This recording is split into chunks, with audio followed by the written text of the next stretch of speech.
It's time, friends, for the Witcher Lorecast episode 3, and this is going to be a very special episode. As we teased it last week, we're going to be talking about the Witchers, because it's a Witcher Lorecast, and we've been doing like the history of the world and the stuff before the time of the Witchers, but today we're digging into the origin of the Witchers, and I'm super excited for this. I am your host, Tom, or Robots, and this is my co-host, Toasty. Toasty, how you doing, buddy? Well, technically, we teased this 2 weeks ago. We teased it 2 weeks ago, yeah, because last week Toasty almost died and is now alive again. So yeah, that's a great way to. It's not true. I did not almost die. he had a fever. He had a fever. I got sick. Mm-hmm. I had like a high fever, and I felt very death-like. Was not dead. So you almost did, or near death, but I felt you were almost like dead. it. You almost for died. a little bit. So I apologize for missing, a week, but we're it's back. Okay. You got better. You did what you were supposed to do. You got better. Everybody held on for a week, and now we're here, and we can talk about the origin of the Witchers without you being like in a hospital bed with like, tubes in your nose. I was not in a hospital bed. He's lying. Okay. In my mind, mind, be really concerned about it. Just like, are you okay, Toasty? In my mind, you were like on death's door, and there was, you were passed out on a hospital bed, and the Grim Reaper was just standing there waiting for that heart to stop beating. But I guess it wasn't that bad. But anyway, so speaking of hearts stopping beating, the origin of the Witchers has to do with a lot of death and terrible things. Some of it happening to children. So just a warning at the beginning, if that's something that, we're all against it. Let's just all agree to be against those things. But it's something. If it's something that really triggers you, then be warned. This episode gets kind of dark. So that's your warning at the beginning. Also, if you haven't played through the Witcher games and don't know some of this stuff and don't want to get spoiled, then be aware. This is a lorecast. We're going to be spoiling some stuff. Just be aware of that as well. Nobody needs to complain in a review that, they spoiled the games. The games have been out for years. The books have been out for a very long time. So those are your warnings at the beginning of the show. But let's kick this off, Toasty. Where do we start? So we start with how we kind of ended off the last episode that we got. So as said in the last episode, the Witchers came into being as a request made by the rulers of the Northern Kingdoms for the mages to create magic-wielding warriors. The work done to create them was done by Cosimo Malaspina and his apprentice Alzor at the Institution of Rissberg, where many other magical experiments were conducted. Right. So this was the magical experiment facility for the mages and the Brotherhood of Sorcerers. Right. This was like their R&D facility, and they were trying to make like magic warriors, like warrior mages. Not just people who can do parlor tricks and signs, but actual like legitimate magic wielding warriors, right? Like battle mages. What my thought on this is this is my D&D relation for it, is that they were trying to create paladins and they got rangers instead. That makes sense. Okay. Yeah. Because so paladins are very powerful magically, and they also can wield weapons and armor and things, right? They're like holy warriors, and their magic happens to be holy focused, but it's still very potent.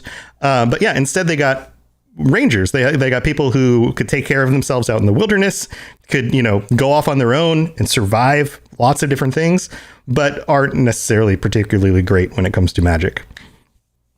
Yeah. I like that analogy. That's pretty good.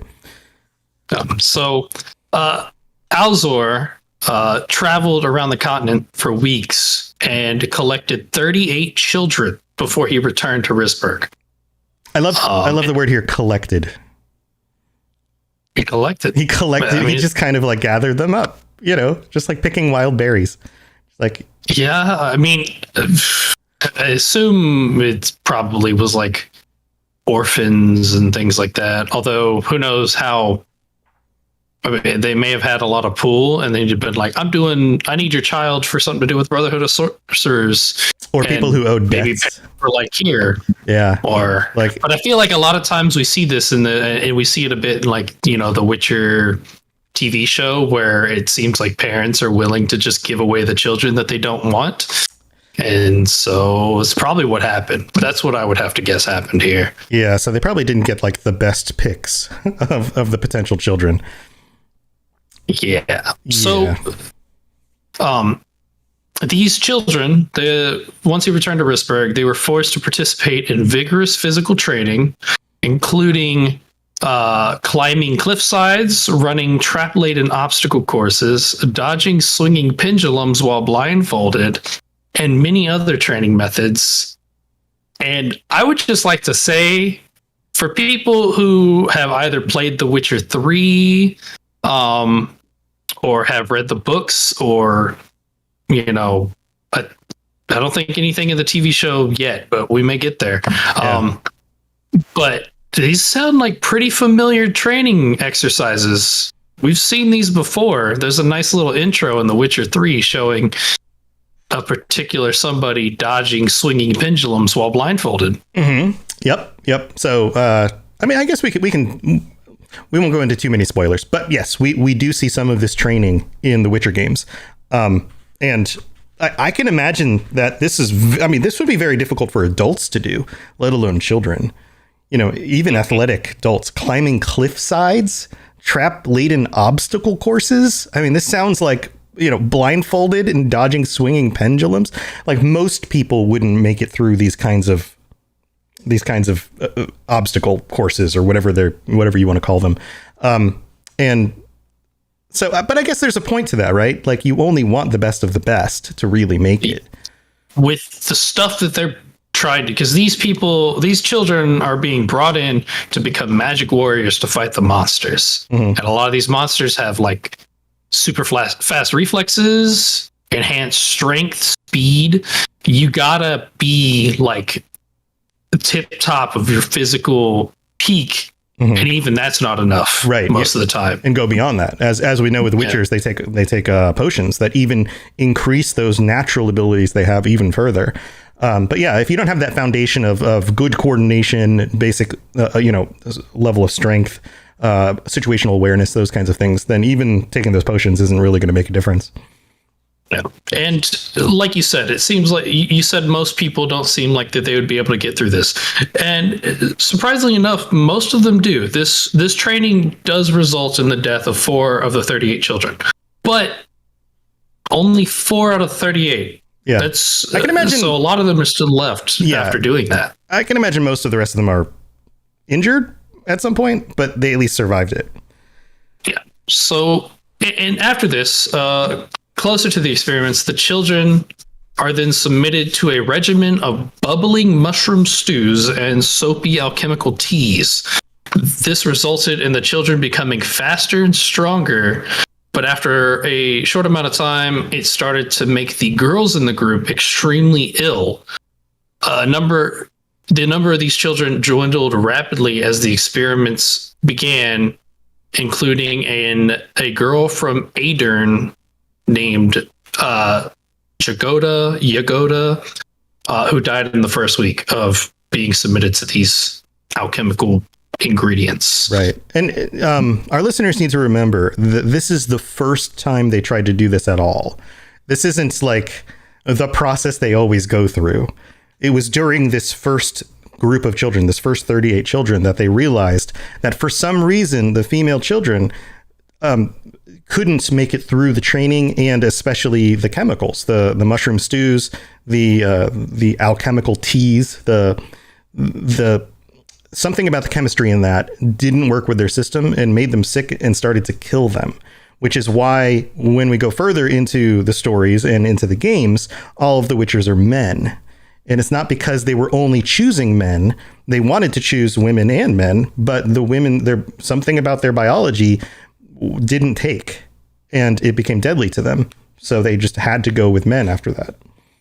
Yeah. And this is kind of something that scares me, because in The Blood of Elves, the book, we see Ciri in the Vesemir and Geralt's and the other Witchers of the School of the Wolf are making her like consume these same things. they talk about how she was consuming strange mushroom stews and teas and things, and only when Triss Marigold comes along and says, "You need to stop this. This is not okay." But they figured it out in the very first trials that this is the stuff that ends up in the death of the girls. The girls can't survive through this stuff. And I'm surprised to see like this farther on that, they're still doing that. Well, maybe it's kind of scary. So I have two thoughts on this. Maybe they either thought that she was different enough, being that she has the background that she has, which we'll talk about in the future. She comes from her bloodline, or two, that they had messed with these and they thought that they had made different, had used different ingredients that would get to the same potential results without being deadly to her. Or three, they just at some point were no longer aware of it. But that doesn't make sense to me. Like, there's a reason why they're all men and they've all been men and they've all lived a very long time and they've all recruited children before and they will only take in boys, so I don't know for sure why that would be. I mean, from a literary standpoint, it makes sense in order to make the point that this doesn't work. So stop doing it. Therefore, you're not going to get a Witcher, but you're going to kill her. But yeah, I don't understand why they would have just tried to put her through it. Or otherwise, it takes an entire month before the first child is successfully made into a Witcher during these experiments, and a week after that, we get Erland of Larvik, who is actually a pretty important figure here, was also successfully turned. By the end of these experiments, we only have 5 children remaining of the 38. There's only 5 left who successfully made the transition. Right. That's a very small percentage. That's, what is that, like 12 or 13% actually make it through? Yeah, that sounds about right. Yeah. So, yeah, this also goes to show why being a Witcher is very rare. I mean, it's not something that you choose to be. It's something that you're kind of end up being due to circumstance, like, what is it? What's the thing that, where like, the gift of surprise, or what is it called? It's the law of surprise. The law of surprise, where like you're going to come back and take something that you didn't realize you had after the job was done, and it ends up being a child. And so like the Witchers don't generally take in lots of children and try this out. So, and only 12 to 13% success rate is pretty low. But the world's a dark place. Like, this is, and they're fighting these monsters. Like, they believe that they need these warriors in order to fight back the monsters of the land, which are, like you said, very dangerous and have senses and abilities well beyond what humans. I mean, this is very, like, in our world, there are, so for example, we had megafauna historically, right? We had when you go back a few thousand years, and when people crossed the land bridge from Asia over to North America, there were megafauna, and within just a few generations, we'd hunted down, like humans had hunted down most of the megafauna. These were like saber-toothed cats and mammoths and like these kinds of very large and dangerous animals. I would say, based on what we know about the stories in these books and things, that these monsters are way more dangerous than something like a saber-toothed cat. Even though the saber-toothed cats are huge and, awesome predators, very strong, stealthy. When it comes to vampires and dragons and things like that, it's not even a comparison. So, right. So they're not looking at like dangerous animals. They're looking at monsters, and they need a solution. And this is where they're going with it. After these experiments conclude, the mages then bring in professionals from all over the continent to train the 5 boys that survived, including hunters from Kaidwin to teach them how to track and survive in the wilderness, alchemists from Vicovaro to train them in how to make the Witcher brews that they end up being pretty famous for, potions and things to enhance their abilities even more, and swordsmen from every corner of the continent. to train them in how to become the best swordsman.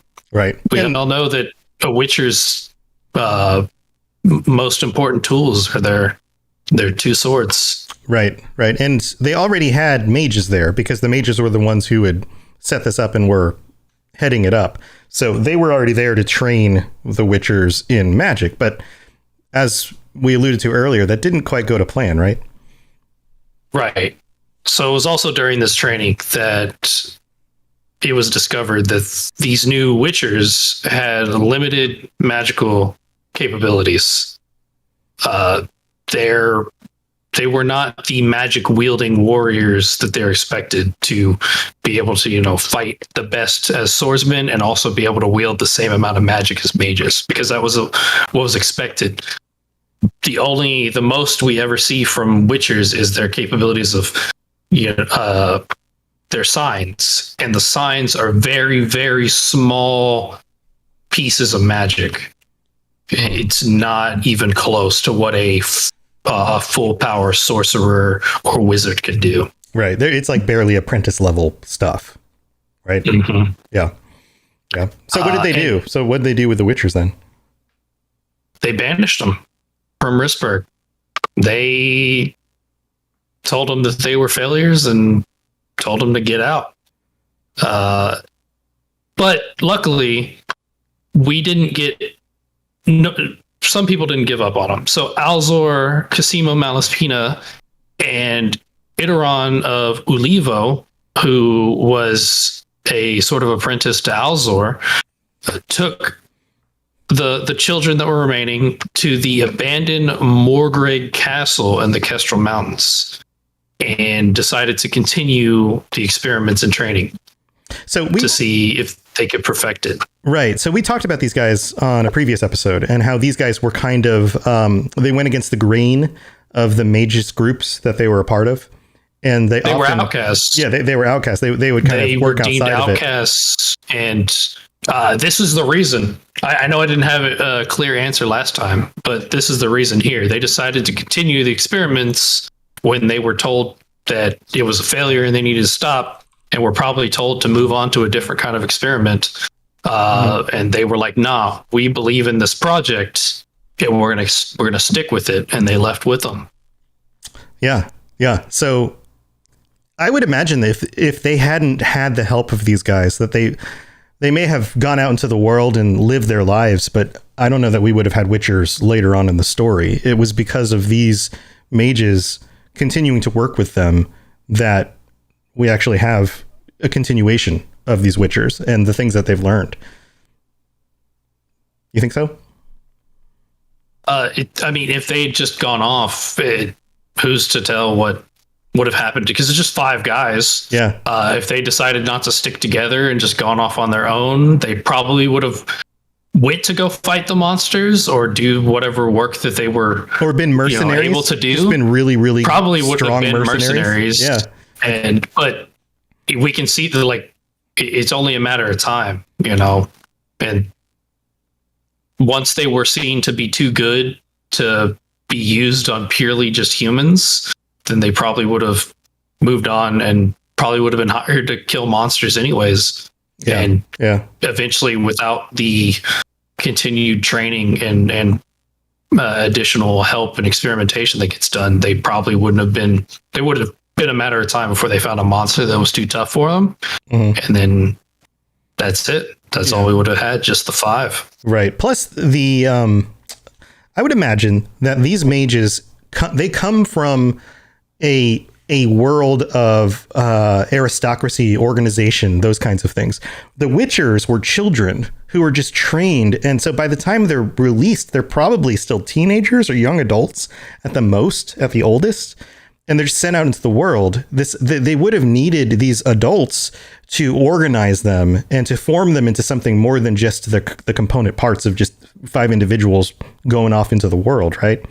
And so that's where the Order of Witchers comes from, is from the influence of these established older mages who were able to keep them together and to create something more than just the 5 of them. And we see that once they leave and establish this base in Morgrave Castle, we see the group, and they become the Order of Witchers. Mm-hmm. This includes the Witchers and the mages that are involved. And this becomes known as the First Age of Witchers. The First Age of the Witchers! And it begins. So, okay, so how long do these mages stick with this group? Do they, I mean, they're outcasts. Are they running? Like, well, what's going on during this period of time?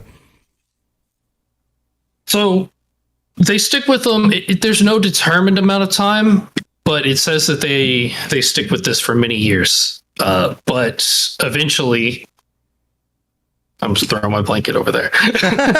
But we see Alzor, Cosimo, Malaspina, and Iteron take their departure, and they left other mages with them. They managed to gather more mages into the Order of Witchers, but the true leadership came from these three.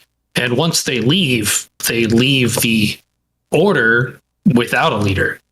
There's a vacuum of power, okay, that no one fills. So what happens then? What does that lead to? So there was a lot of work.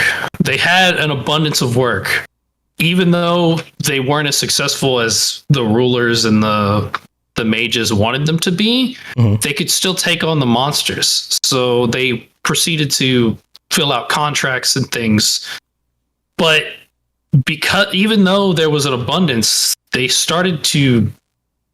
Witchers started to compete with each other while they were out on the path. The path being, the routes that they take to fulfill their monster contracts and things. Just the road that they follow is referred to as the path. The path. Like the life of the Witcher out on the road is the path. Yes. Okay. And they start to trick and threaten each other out of contracts. Other Witchers. Yeah. So we see this a bit in the games. If you've played the games or you've read the stories, there's what I would call friendly competition among Geralt and his peers. When we see them interact, they don't always like each other very much, but they trust each other. They know they can rely on each other, but there's still this level of like competition, right? Like there are specific quests in the game where you will be paired up with one of these other Witchers, and the banter while you're going off on the quest is about like, well, this is like the time that I did this thing, and we're like, you barely got out of that alive, like there's this like friendly sort of bravado that goes on between them because they're all a bunch of badasses, like they've all survived these absolutely horrific things and think that they're just better than their peers, right?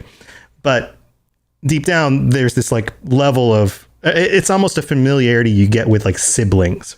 There's this level of like, my brother's a moron and I hate him, but at the end of the day, I would trust him because he's my brother. Like that kind of thing is.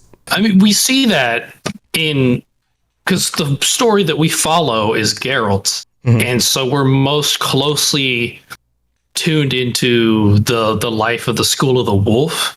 Right. And that includes Vesemir, Eskel, and Lambert, right, as well. And for Geralt, Lambert, and Eskel, they basically are brothers. Yeah. They were raised together and only really became Witchers a few years apart from each other. So they grow up as brothers, with Vesemir being like the dad, like a father figure of this. Them. Right. Yes. Right. But the situation you're describing here is way more competitive, and they're willing to threaten each other and steal contracts from each other, which is I don't see that flying at all in the School of the Wolf. Like Vesemir wouldn't have allowed that to happen. Like he would have come down on them and been like, no, we don't do that. Like, you guys definitely can get in a fist fight on occasion, but like we don't threaten each other and steal contracts. Well, it gets even worse than that. One of these incidents ends up resulting in the two Witchers attacking each other. So we see a Witcher known as Arnagad attacking another Witcher named Reese and nearly killing him. He nearly kills him over contract squabbles. And like I said, there's an abundance of work at this time. It's pretty insane that we get that. Right. They're not starving. Right. Yeah, and it's going to go even further than this. So Arnagad then returns to Morgrave Castle with a posse of his Witcher brothers, the ones that are closest with him, I suppose. And a major battle ensues between the Order and Arnagad's group.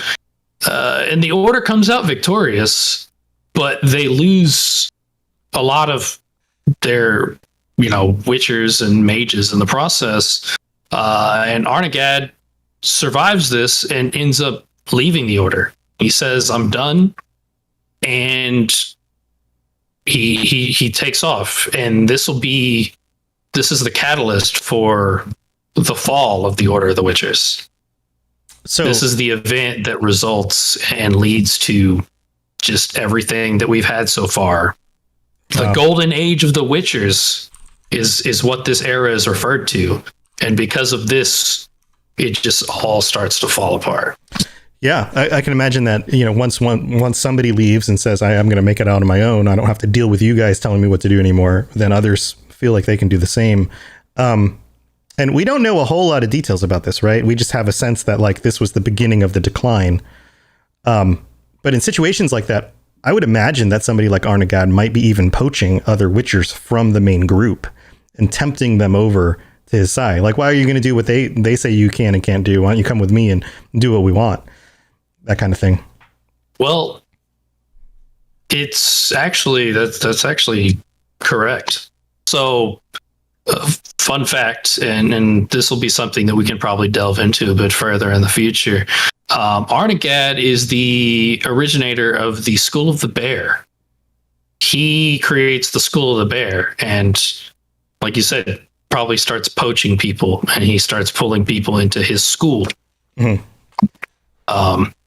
And it kind of fits. We see the School of the Bears pretty, I guess, aggressive.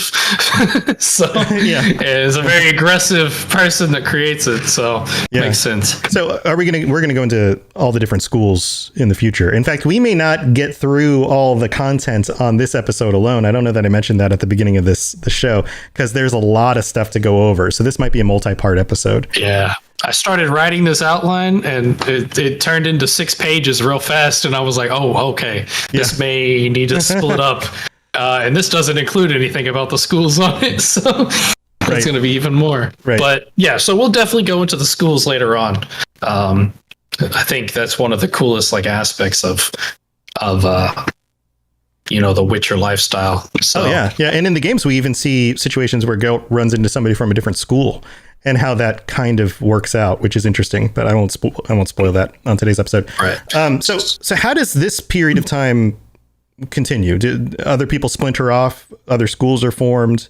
What happens? So we're gonna see other groups leaving, and starting to create their own schools of the Witcher. So we get the Order of the Bear, the Order of the Flamingo, the Order of the Dolphin, and the Order of the Mongoose. Right? Those are the bear. I feel like the Order of the Mongoose would be pretty scary. Actually, that'd be a cool school. Yeah. So we see Arnagad, and these are the specifics that I'm remembering off the top of my head here. Arnagad creates the School of the Bear, and then later on, a splinter group from the School of the Bear then creates the School of the Viper. We get the School of the Griffin, School of the Wolf, the Gryffindor, Slytherin. So we see all these groups splintering off and creating their own schools, and the last of the Order is what's going to become the School of the Wolf, which I thought was interesting. The last ones to hold on to the idea, the philosophy of the Order of the Witchers, then become the School of the Wolf, and I thought that was pretty interesting. Yeah, that is interesting. So this actually ends up being a really good thing for the Witcher lifestyle. So we see the tensions of the past, all these conflicts that we've dealt with, start to fade as the school system starts to become the lifestyle. And conflicts between the Witchers of different schools of the path stop. They stop yoinking contracts. They stop tricking each other or threatening each other, and start to treat each other like estranged brothers rather than bitter enemies.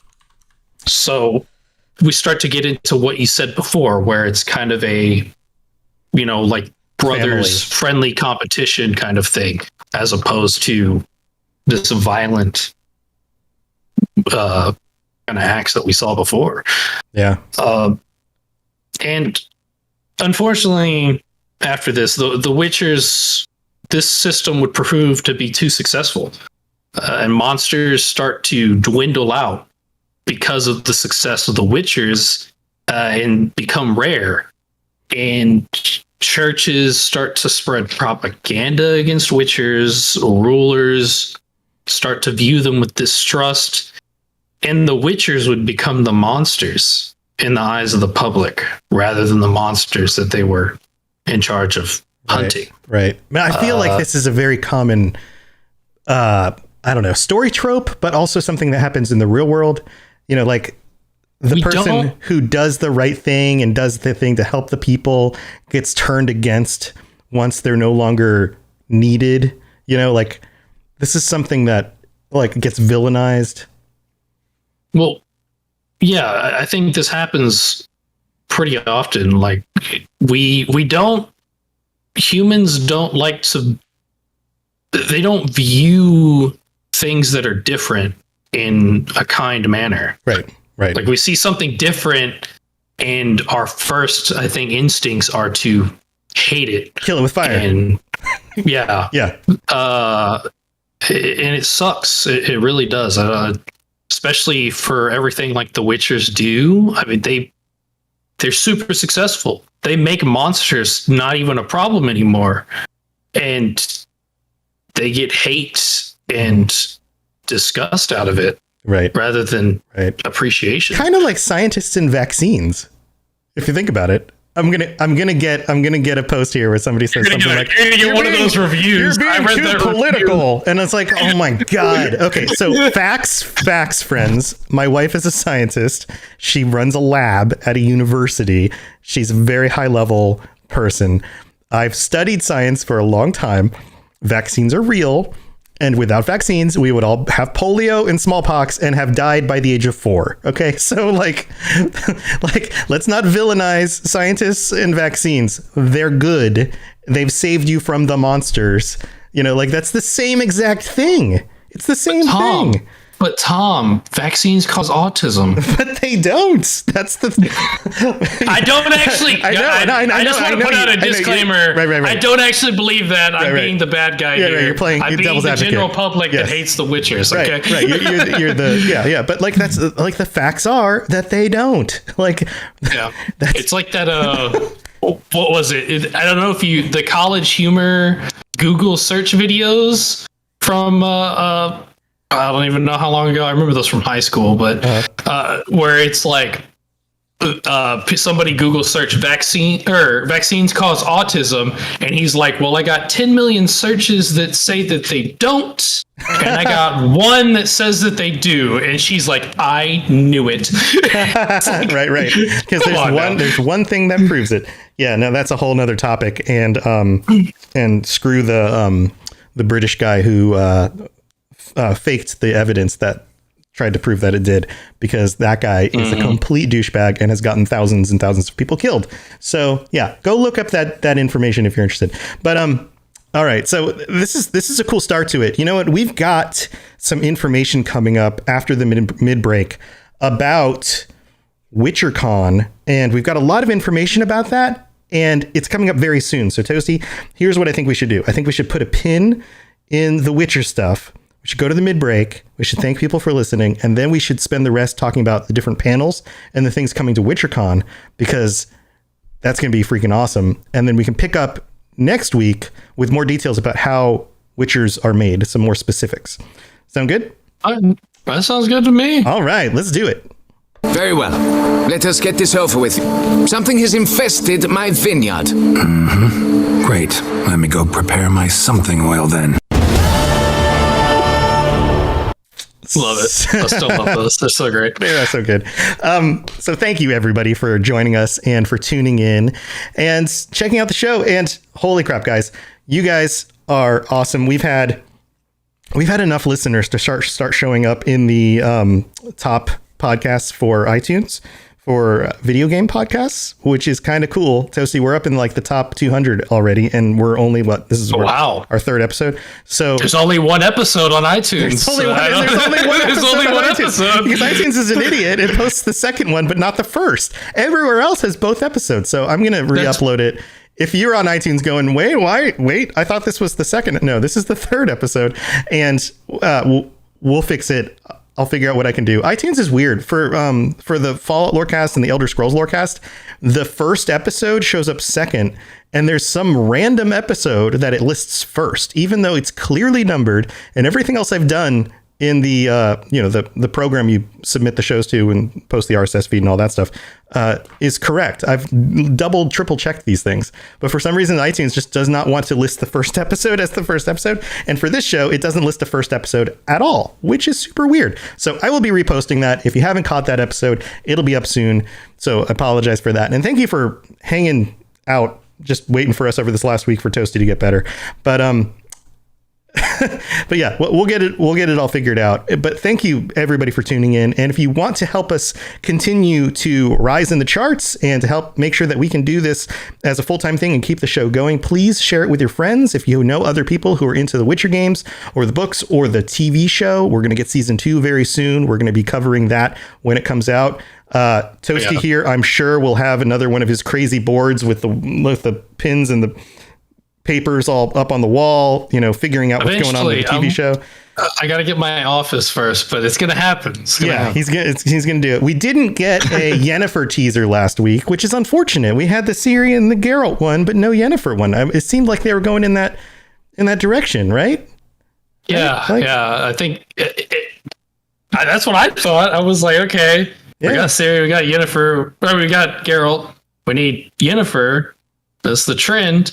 And I wasn't the only one. I was looking on Twitter and people were like, hey, where's the Yennefer teaser? Everyone expected it. They were pretty surprised, but it's okay. It's okay. I'm not mad. You want to know why I'm not mad? Why are you not mad? Because instead of a Yennefer teaser, we got the full schedule for the WitcherCon. Yes, we did. Yes, we did. And I just have to point this out. Ula in chat says we're going to get the second season as soon as Henry Cavill stops taking side quests. I think they're done filming though, right? I think they're totally done with it. They're done. They're done filming. It wasn't side quests. He just kept on getting injured. Well, he broke his leg during filming. Oh, geez. Because I'm pretty sure he does his own stunts, and it didn't work out too well. He's a fit dude, Yeah, if I was in shape like that, I'd probably do my own stunts. That sounds fun. Anyway, we'll be discussing those once they're out. I'm guessing it's the fall, right? Do we have a date for that? I don't remember. I don't think we have a date yet. I don't think so. They still haven't told us, but I remember seeing that they said it was going to be released Q4 2021. Yeah. So in November? that last maybe October, something like that. I can't remember exactly what month it was released before, but I'm excited. It can't come fast enough for me. I'm going to binge every episode on the first day that it hits Netflix. So yeah, it's going to be awesome. So we'll be going over those episodes when they come out, and we've got a ton of other stuff to do before that happens. So stay tuned for that stuff. And if you would also like to help out the show, it would be wonderful if you would leave us a rating and a review on iTunes. All you have to have is an Apple account. You don't have to listen on iTunes. You just have to log in and use your Apple account, and we'll read it out on a future show. And I checked today, we haven't had any come in yet, or at least not that I've been able to see, like in the US, or I have another app that'll let me see internationally. So maybe we'll get some that'll show up in there soon. But you might be the first to leave an actual worded review, which would be awesome. So did we read the one? I thought we had one. Did we get one? I didn't see it. Oh, was it Seth? I don't think we ever read Seth's, did we? Holy crap. Did we get one? Let me double check this, because I looked today and I didn't see any. But maybe it was maybe my view was time gated. I'm pulling it up right now. It is. I can bring it up if I need to, because I've seen it on there. Oh, you know what? I think we did. Did we read that one already? I don't know. Here we go. Let me pull it up. No, I don't. I can't see any on the app that I use. Here, let me bring it up because I know we have one. Okay. I know we have a review on iTunes. Got it. We posted it. Remember, we posted it in the Witcher thing in the Witcher Discord. Yeah. So I guess I'll read it out because yeah. So this is a review by Seth A993. Another great lorecast, 5 stars. So I guess they're a pretty big fan of yours, Tom.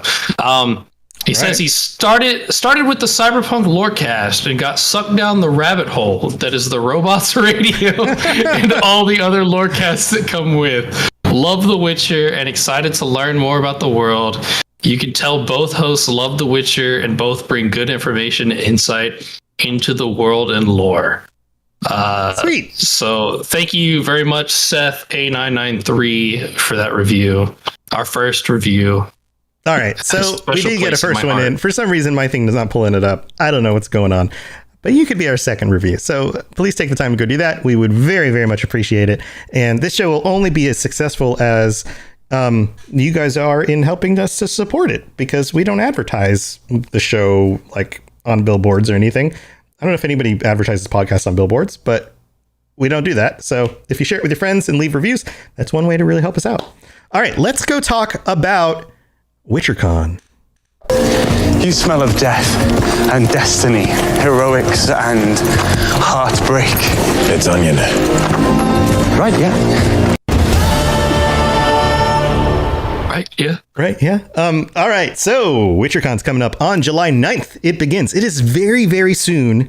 This is very soon. Very, very soon. You can go to the website, see all the details about this stuff, but there is a full schedule now available, and we're going to go over each of the different days and the different panels so that you guys know what to tune into.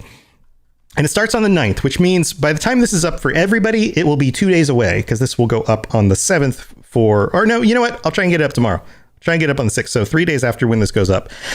So, first panel, The Witcher Season 2 Deck of Destiny with panelists, including, and I'm going to mess up some of these names, I know, the actors and actresses who play Yennefer, Ciri, Fringilla, Lambert, and the showrunner, who are Anya Chalotra, maybe? Anya Chalotra. Freya Allen, Mimi M. Kaisa, Paul Bullion, and Laura Hisrich. Or Lauren Hisrich. I'm sorry. I'm so bad with names. Everybody, the showrunner justice. Everybody who listens to any of my podcasts is going to know that I'm terrible with these names. So, and this one is worth reading the description for. Destinies collide when the cast and showrunner of Netflix's The Witcher draw cards from an enigmatic deck of fan questions that will determine the path of the panel and the immediate fate of the guests. But these are no ordinary cards. Prepare for surprises, reveals, backstage insights, and a dash of chaos as our panelists take us through their journey of filming season 2. So very cool. And especially Anya and Freya, Yennefer and Ciri, the two actresses are great on the show. You can tell that they're throwing themselves into those roles. They're so good. Oh, yeah. Can we make them play Gwent? Ula asks in chat. Well, speaking of Gwent. Funnily enough. Wonderful transition. The next panel is called Welcome to Gwent, the Witcher card game. And the description says, the fearsome armies of the Witcher world clash in strategic, action-packed card battles where skill, not luck, guides you to victory. Before you play around, you won't want to miss this look at what Gwent, the Witcher card game, is all about.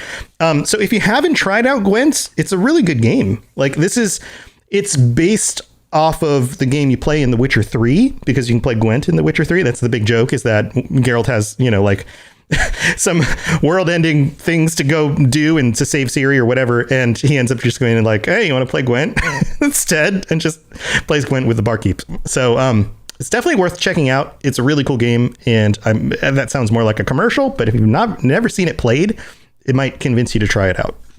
It's not hard to learn, but it's hard to master. I would consider it something like that. Then we have Converging Destinies. I'm really excited about this one. Yeah? This one seems really cool.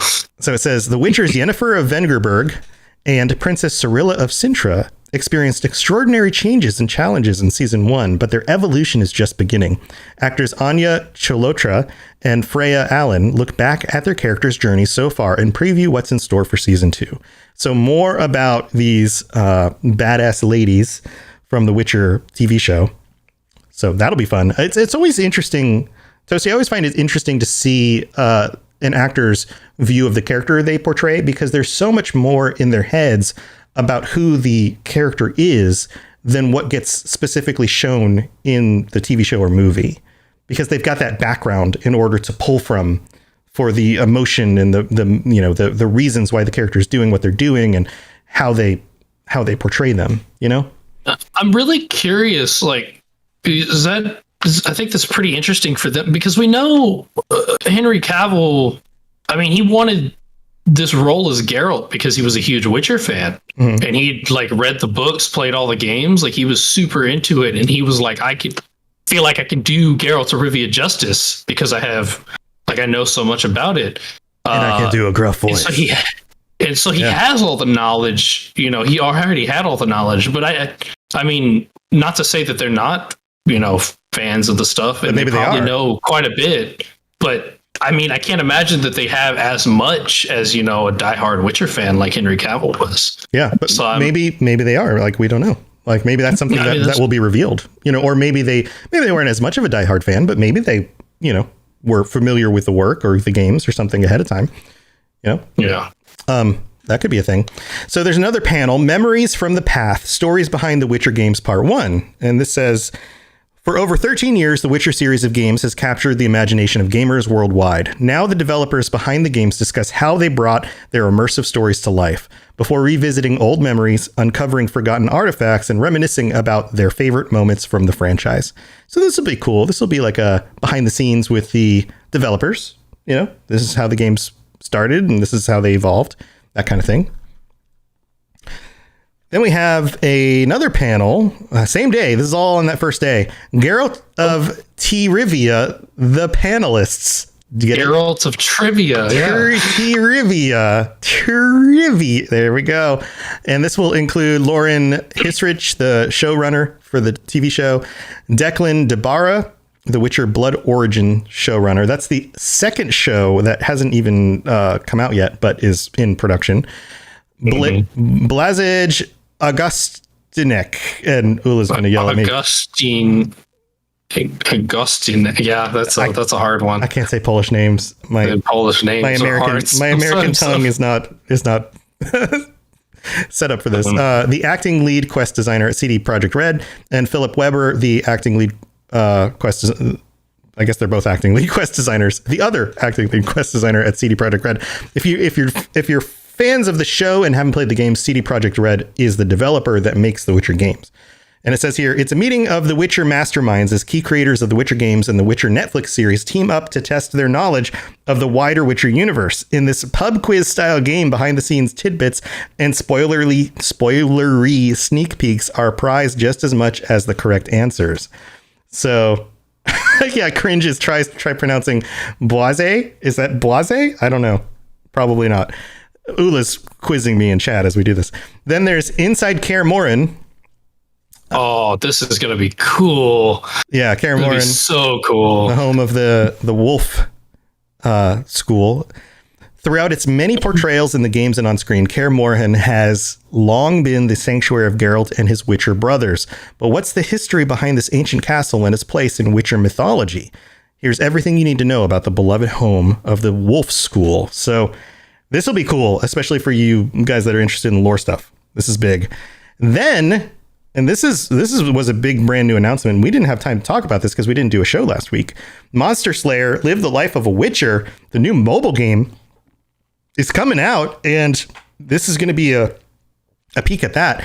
The mobile phone is your portal to a monster-infested realm, one that transforms the world around you with every step you take. This is going to be like Pokemon Go, but with Witcher monsters, which is really freaking cool, because I want to go like to the grocery store and be like, oh no, there's a dragon in the freezer section.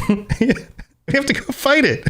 Hey, Hey, Geralt doesn't slay dragons. Okay, we can't do that. Yeah, We but can't disrespect. him. maybe you go talk to him. I don't know. You're right. But it would be cool to see a dragon in the freezer section. Come on, that would be awesome, right? Yeah. Right. I mean, I think this is kind of A ghoul in the Sorry, freezer sorry, you section. finish It's not the as description. it's not as cool. finish your description before I say anything. Time to get out there and see for yourself what the life of a professional monster slayer for hire is like. But fret not, Spocko.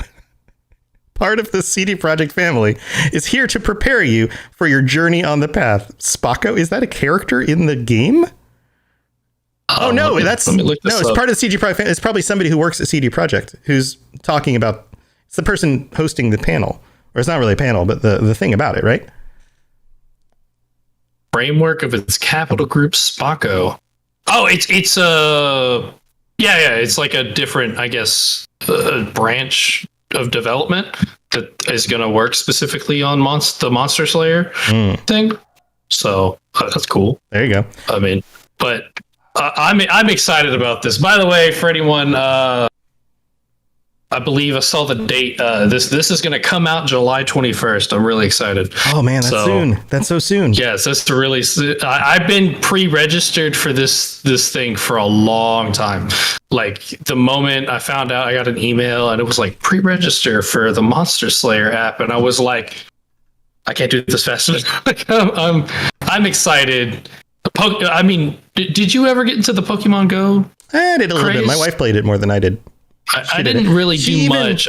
She even got to go on a work trip to Japan and caught Japanese Pokemon in Japan that you can't get in the US, which is freaking cool. Yeah. That's cool. Yeah. The only time I really got, because I did for a little bit, I went to like back in my hometown. They did this like Facebook event for like a Pokemon Go party thing or something that they held like in like the downtown area, like the old part of town. There's like a gazebo park and everything. And there was like 300 people there just like playing Pokemon. They had like 2 gyms at that certain spot too and everything, and like Pokestops. It was pretty crazy. And I'm excited to get into the more like creepy version of this. You know, imagine walking into like just a forest. I know the trailer that they did where he's like walking along a trail in the forest, and then a Leshen shows up and he's just like, that seems so cool. Yeah, Leshen, those would be creepy to see in the forest at night. Holy crap. Oh, definitely. Oh, definitely. Two more for the first day. The world of Witcher figures. Figures capture the magic of the Witcher world in immense detail. They have the power to transport us to new and fantastic realms and bring us back to memorable moments with our favorite characters. Find out how these pieces are created, what inspires them, and what they mean to the ones who brought them to life. So if you like collectible figures, then you might be into this one. And then the last panel for the first day is Tales from the White Wolf, a spotlight conversation with Henry Cavill. So it says here, to close out WitcherCon, fans will hear from Geralt of Rivia himself. Henry Cavill will sit down with moderator Josh Horowitz for an in-depth conversation about fantasy, destiny, and the wider Witcher universe. The White Wolf may even have a surprise or two in store. So they're hinting at something. I mean, they've basically been telling us that they're going to drop random little bits of like, you know, information like, you know, hints and stuff like that during the entire con. And I mean, that's what we want most, right? You know, we want the juicy tidbits of information. And then day 2 starts, and this is July 10th, and we get the first panel, The Witcher Season 2 Deck of Destiny, with panelists, again, with the same panelists from the first one. And I have a feeling that this is the same thing again if you weren't able to go to it. So I don't know if it's going to be recorded. There's a few things that are going to be the same, but they did say that they were going to have a few different things in them for each day. Okay. So that like you had incentive to watch on it. I imagine it's probably going to be recorded and just played over. But if it's not, then there's a chance of them drawing different cards than day 1. So, I mean, if it's not recorded, it's probably going to be worth watching again. Yeah, because we'll have to see. we make it something. I don't know. Because they don't say specifically, but it has the same description. So there's that. There's the Welcome to Gwent Witcher card game, which I'm guessing is going to be exactly the same. Then they have the panel for CD Projekt Red's The Witcher Beyond video games. And this says, from detective noir to dark horror, all the way to the old world and beyond, prepare to experience The Witcher's expanded universe with the latest details on the upcoming comic books and board game inspired by the franchise. So if you can't get enough Witcher content and you want to get some comic books and board games, this will be the one to tune into. More Witcher comic books sounds sick. Yeah. Then there's the panel Memories from the Path, Stories Behind the Witcher Games Part 2. So this one seems like a second piece to the last one, I would suppose. And similar description there. So I guess we'll see if that's the recorded one or a different one. I don't know. Then we have the Geralt of Tarivia with panelists again. I'm guessing this is going to be the same thing. It's the same panel. Probably a rerun. Then Strokes of Genius, a preview of The Witcher Nightmare of the Wolf. So this says the iconic studio Mir, M-I-R, takes us behind the scenes of their work on the upcoming Netflix anime film, The Witcher Nightmare of the Wolf, sharing how they adopted the Witcher universe into animated form for this epic new journey. So this should be really cool. I would expect that we get some scenes or images from some of the stuff they're working on for this. Yeah, I mean, as far as I know, this is about, I guess, Vesemir and like the formation of the School of the Wolf or something like that, or yeah. It has a picture all about Vesemir. It has a picture of Vesemir right there, and this is the studio. This is the South Korean animation studio in Seoul that did The Legend of Korra, the Boondocks, Voltron, the Dota show on Netflix, Mortal Kombat Legends. So they've done a number of these well-received animes. I was hoping they might be the same group that's behind the Castlevania series, because that would seem like tonally fit for The Witcher, but it's a different group. I mean, if it's about Vesemir, I mean, Vesemir has a lot of stuff. I mean, by the time we get to The Witcher 3, he's over 150 years old. Yeah, he's old. Yeah. So, but he got some cool stuff going on there that we haven't heard about, right? For sure. Yeah, totally. They also did Batman: Death in the Family, which was a pretty big deal when that came out. I remember that. Never watched that one. I didn't see it either, but it was one of the ones that a lot of people talked about.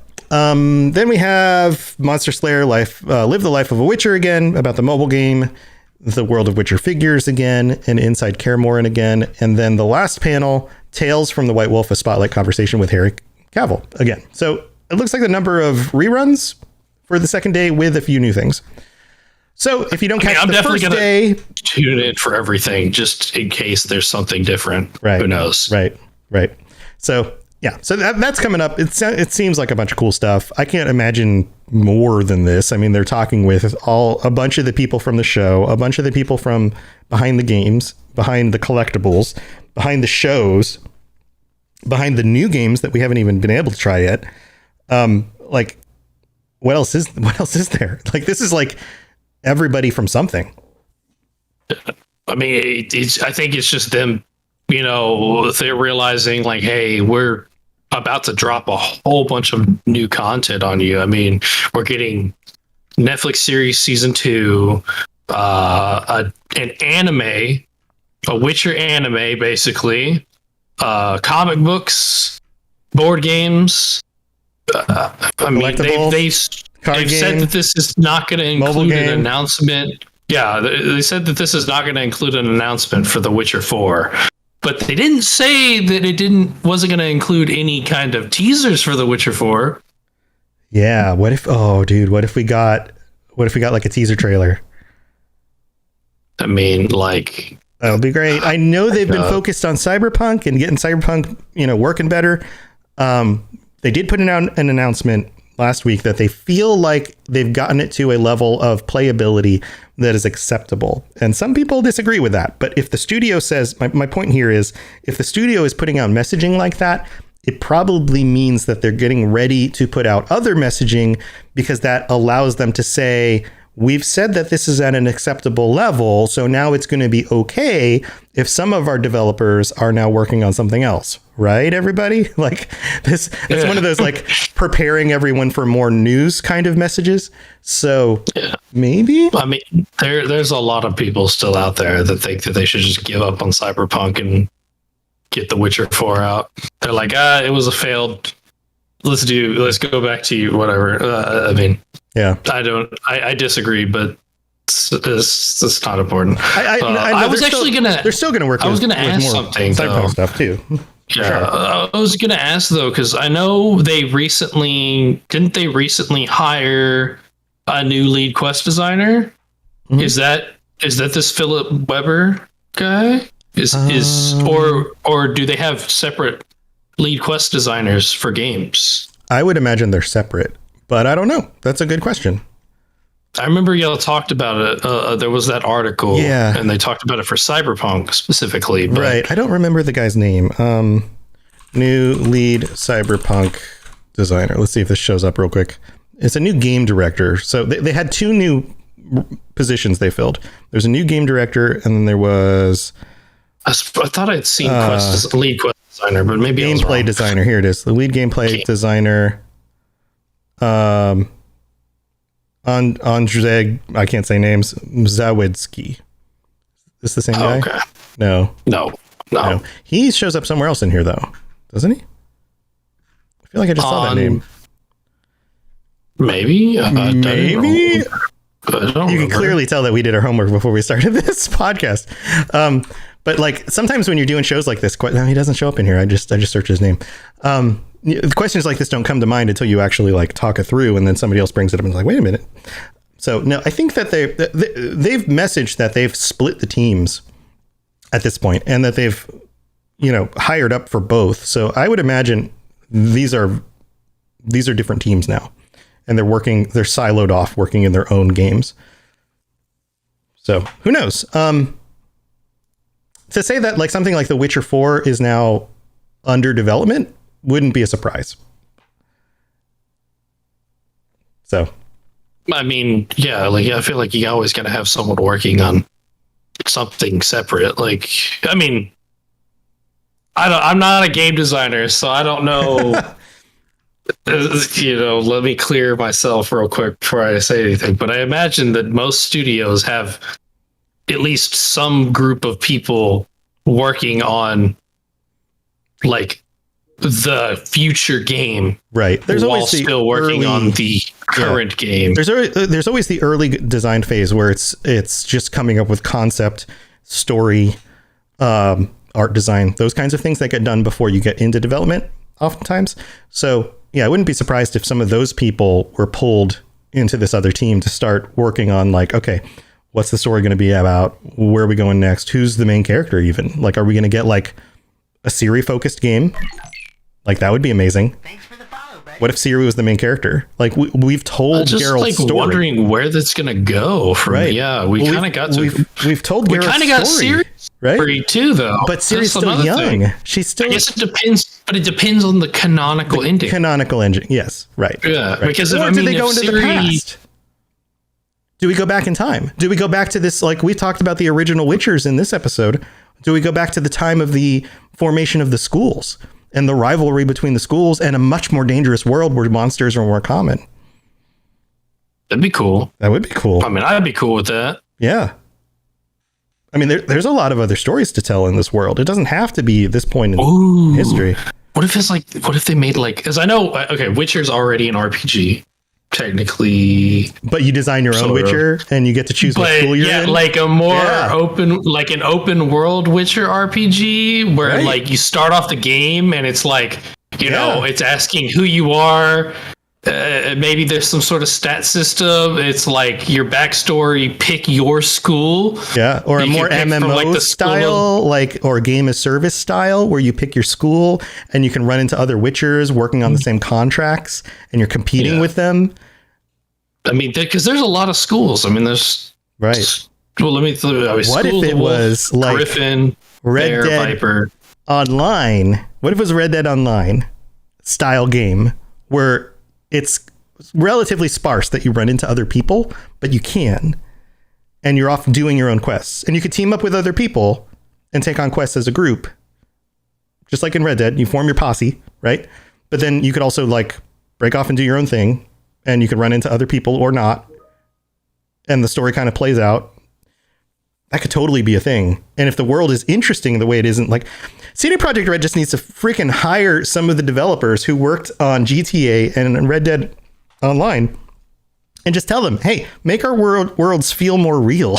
Like let's bring over, just buy the game engine and a lot of the assets and just like start plugging in their own cars and their own animals and monsters or whatever, you know, like there you go. CDPR. That's the solution. I just solved it for you. I'm sure you have the money to do it. I'm not sure of any of that, but I'm just going to pretend that I am. Well, Toasty, how much money is in Poland because they have the majority of it, true. Right? They're like the CDPR is the majority of in Poland. It's true. Yeah, so. It's true. They made a lot of money on The Witcher. They've made a lot, and the fact that they're now working on some of these other projects, I have a feeling that they've got their hands in those pockets as well. So, all right, guys. Well, we've reached the end. Well, there's a lot of fun things to be excited about. This stuff is coming up next weekend, so tune in for that stuff. We will be continuing our dive into the origin of the Witchers next week, and I'm sure we'll be gushing a little bit over some of the stuff we learned in the panels. So stay tuned for that. We'll have a really cool episode for you next Monday. Same time, same channel.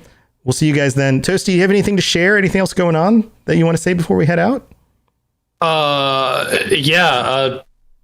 I mean, if you try to get this out tomorrow, it gives a little bit of time for people. It's not much, but I just saw whatever I was like browsing earlier because I have the Opera browser or whatever, and like when it loads in, it's like here's all these game deals, which is great. And I saw like all the Witcher games are more than 80% off right now. Yes. So you can buy Witcher 3, the Wild Hunt, the Game of the Year edition that comes with all the DLCs. It's like $10.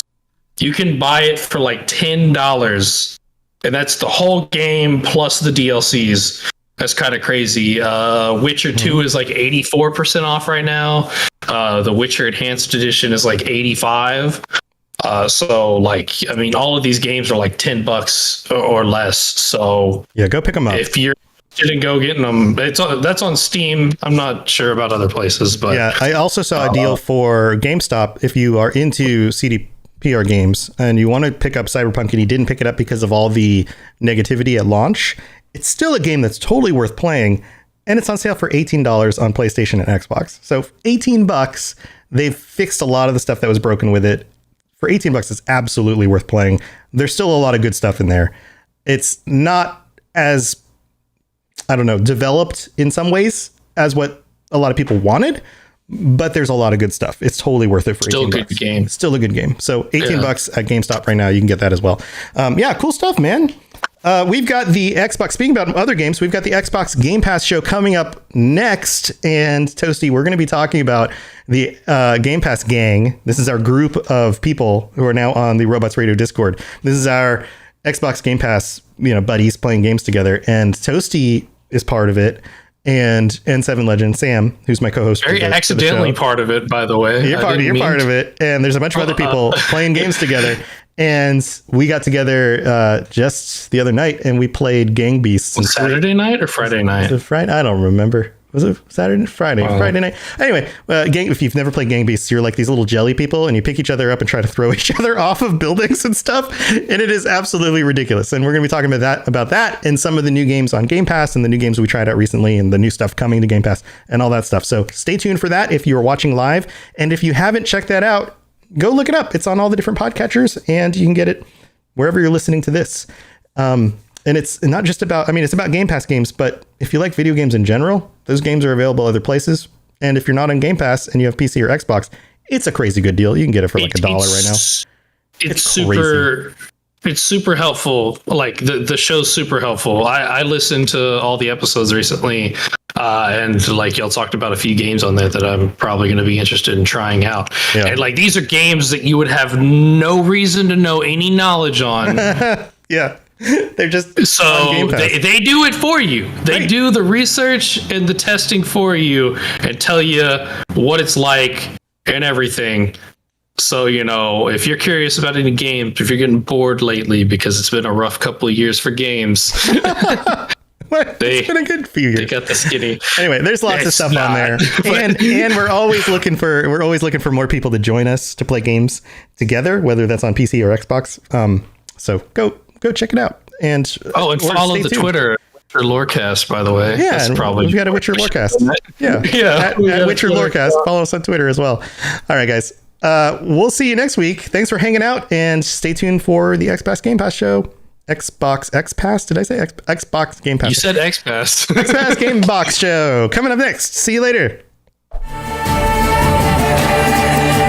Thanks for tuning in to the Witcher Lorecast. We'd love to hear about your experiences with the games and the books and the TV series and all your thoughts on everything.